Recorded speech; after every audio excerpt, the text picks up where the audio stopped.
Résistance. Les mémoires d'un partisan breton. D'après le livre éponyme de Louis Pichouron. Adaptation théâtrale, Chris Kanaki. Adaptation et réalisation radiophonique, Sarah Basco.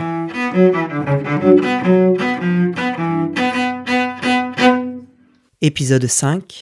Aux armes résistants. Louis.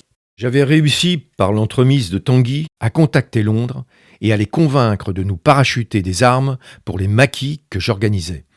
Les convoyeuses, des femmes courageuses que les Allemands soupçonnaient bêtement moins que les hommes, nous faisaient passer des codes venant d'Angleterre.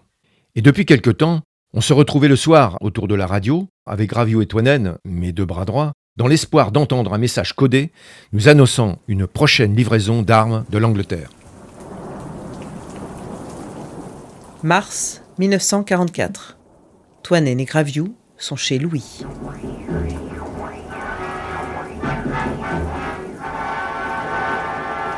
Ici, Londres. Veuillez écouter tout d'abord quelques messages personnels. Les poussins sont gentils. Leur duvet est chaud. Ouais, c'est pour ce soir. Chut. Quoi, Toinen? Bah quoi? Tais-toi. L'abbé est nerveux. Nous disons, l'abbé est nerveux. Le manchot serre Gabriel dans ses bras. Les voyageurs attendent au guichet. Les billets sont rares. C'est la fin de notre bulletin d'information. C'était Radio Londres. Yes, c'est pour ce soir, les gars. Eh, dites mon code, là, pour Maël Plestivien. C'est bien, les poussins sont gentils. Et leur duvet est chaud, hein, Graviou? Mais non, espèce d'abruti, Toinen. Ça, c'est le mien pour le parachutage de Plounévé-Quintin. Le tien, c'est l'autre. Les voyageurs attendent au guichet, les billets se font rares. Pas compliqué, non? Ah oui, c'est vrai. J'ai toujours les codes nuls. Comme mon nom ici, Nénès. Nénès. C'est nul. Bon, arrête de râler, Toinen. Et tâche plutôt de ne pas louper ton parachutage. Parce que ouais, c'était quand même limite le dernier, hein, Graviou? Ouais, ça va. Je connais ma leçon. Entre minuit et 2h. Comme pour les deux autres fois. Avec mon équipe de récupération, le matériel de balisage, les indicatifs, les mots de passe pour ce soir et demain. Et à l'aube, demain, on file avertir la seconde équipe pour la distribution des armes la nuit d'après. Et on dort quand, chef? Mais après la guerre, enfin. Bon, au fait, vous avez pu faire assez d'ajoncs et de genêts pour le camouflage?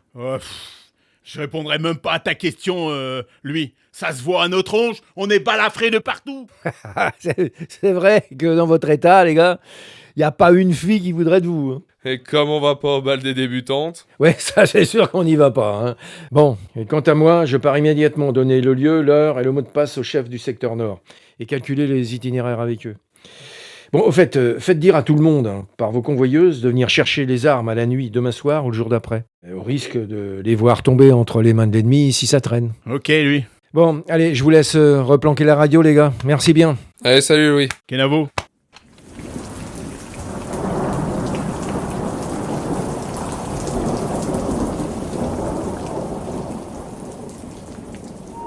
Mars 1944, dans le maquis.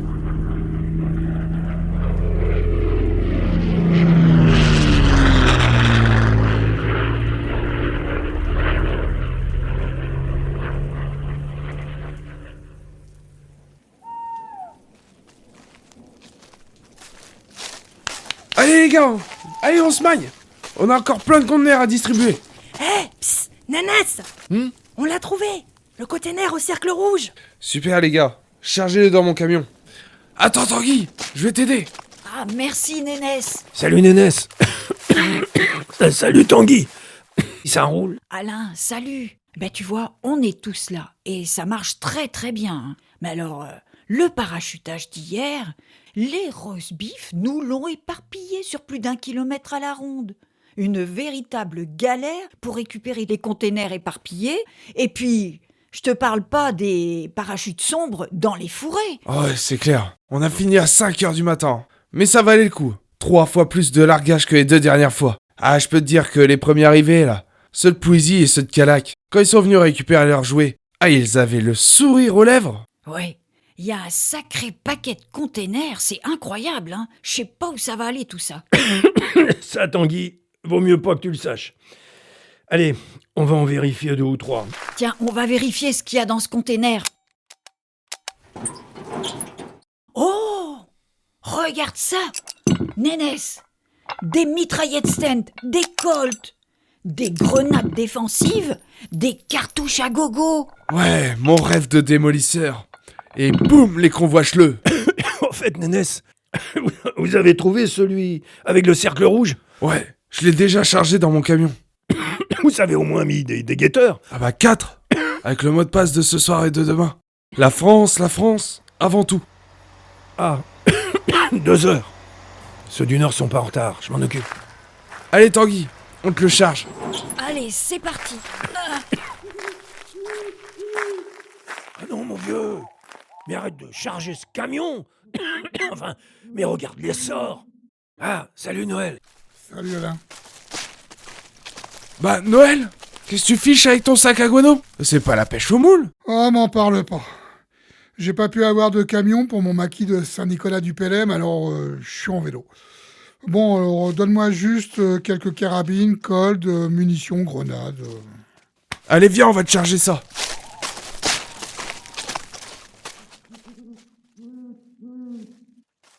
Oh bon sang que c'est lourd. Pourvu que le vélo tienne. Salut Tanguy. Ah, salut Noël. Tiens Tanguy, je t'ai chargé un Colt. Un pour toi et un pour ton conducteur. Et pas question de vous laisser prendre avec un chargement pareil. Enfin bon, tu m'as compris. Oui, Alain, bien sûr. À bientôt, Kenavo. Eh dis donc Alain, c'est bien gentil de vouloir armer tout le monde là. Mais faut peut-être penser à nos FTP qui restent à armer. Mon vieux Nénès, mais le reste est pour toi. Ah. Et tâche de le distribuer le plus rapidement possible. Ouais. Bon, sauf évidemment, celui avec le cercle rouge, il est pour les Manitou. Ouais, pas de problème. Bon, dis donc, je suppose que pour ce soir, t'as un dépôt que t'es le seul à connaître. Oh, tu vas pas être déçu. À moins que t'aies peur des corrigans. Pourquoi? Tu comptes m'y emmener? Ouais, je t'embarque toi et ton vélo. Tu pourras dormir dans le camion. Même dans le noir, je vois bien que t'as une ligne de déterré.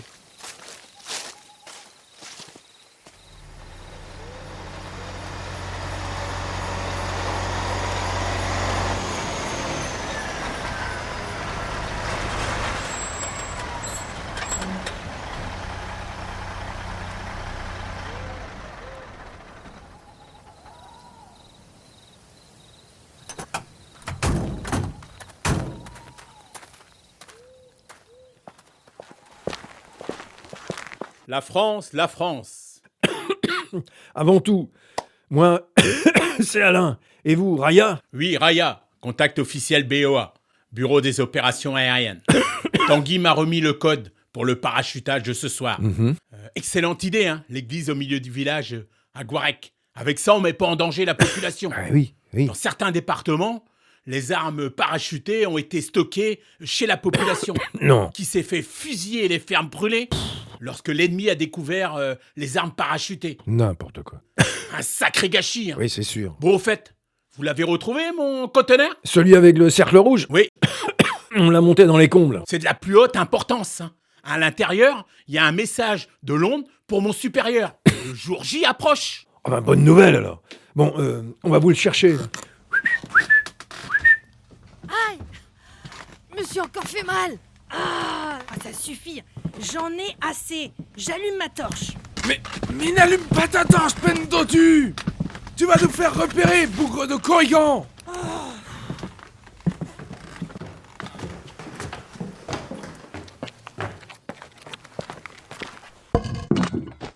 Ah, purée! Un vrai facho, ce Nénès! Oh. Il nous a fait nous trimballer tous les containers, à travers tout le cimetière, et sans lumière! Non. Ouais, et puis en plus, on se prend sans arrêt du marbre dans les tibias. Ah ouais, là, ça fait mal, C'est pas possible. Et pas le droit de lâcher un seul juron, hein! Ah, dis donc. J'arrive pas à le trouver, il est où? Ah, c'est bon, je l'ai récupéré. Et pour le reste, c'est pour le maquis, c'est pour vous ça. Ah, merci. C'est sympa pour nous. Tabac, chocolat, Made in Britain. Les huiles, ils attendront le prochain parachutage. Allez. Merci, merci. Bon, dis Raya, viens, on a des trucs à voir ensemble. Tout à fait, oui.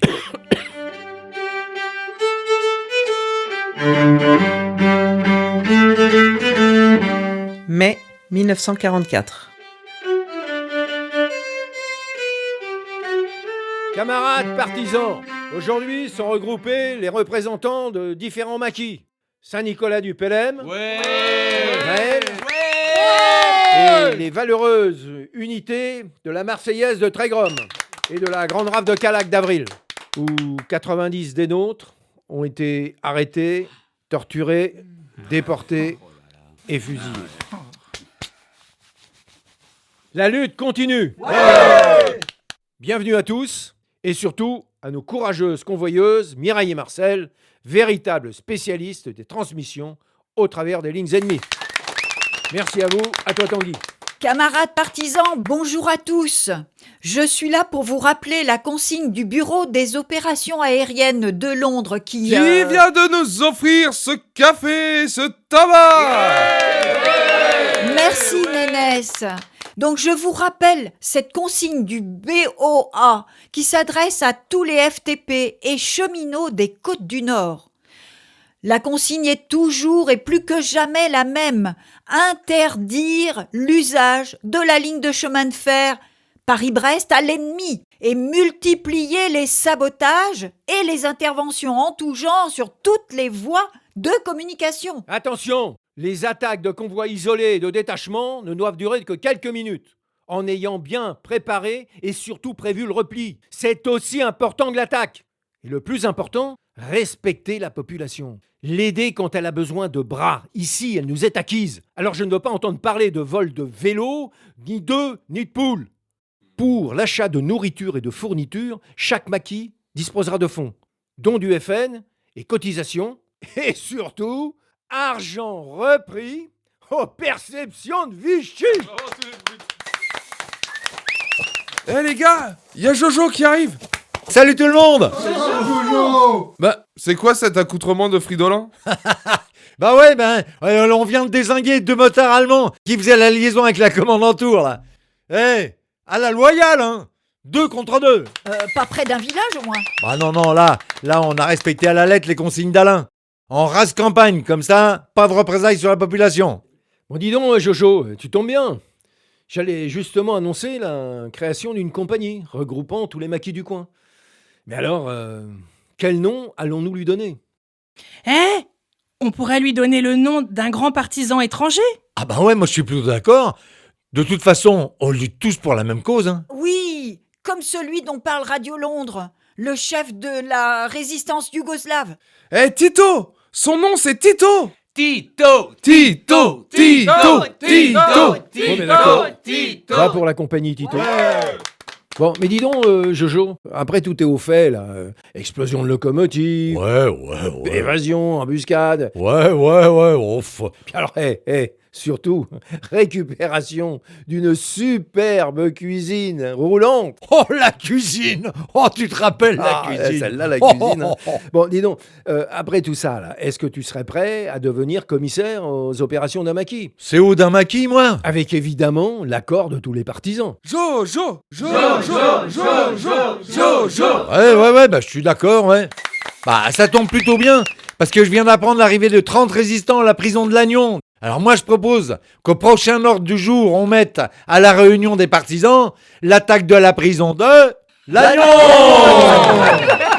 Bon, d'accord, on va étudier la question. Alain, les gars, vous allez pas me croire. Il y a plein de parachutistes dans la forêt de Duo. Ah bon? Il va y en avoir plein d'autres. Allez, on y va.